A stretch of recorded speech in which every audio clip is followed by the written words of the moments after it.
दीदियो भेज दी है राखी ऑनलाइन रे दीदियो भेज दी है राखी ऑनलाइन रे दीदियो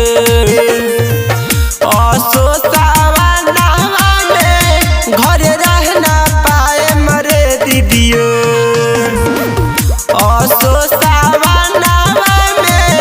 घर रहना पाए मरे दीदियो रे दीदियो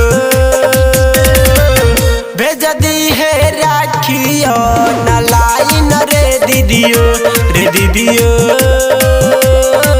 भेज दी है राखी ऑनलाइन रे दीदियो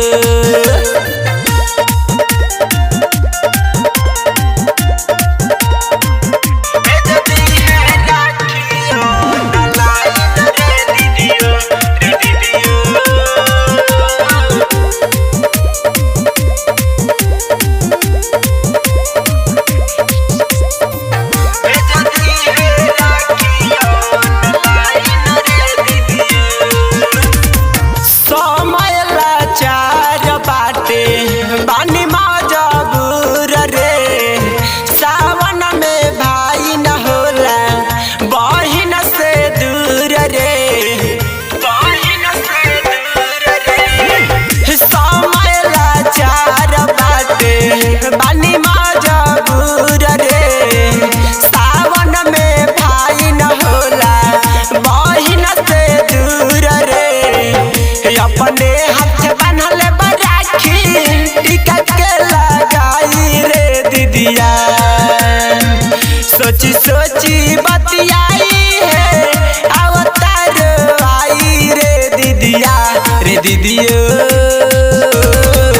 भेज दी है राखी ऑनलाइन रे दीदियो भेज दी है राखी ऑनलाइन रे दीदियो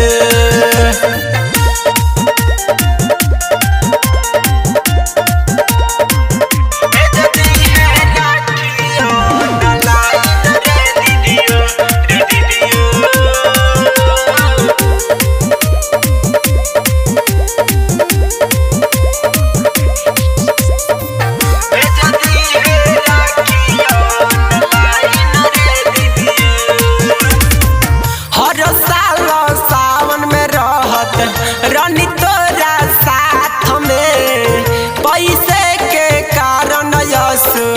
बानी गुजरात में हर साल सावन में रहत रानी तोरा साथ में पैसे के कारण यस बानी गुजरात में अर्जुन जय के लागे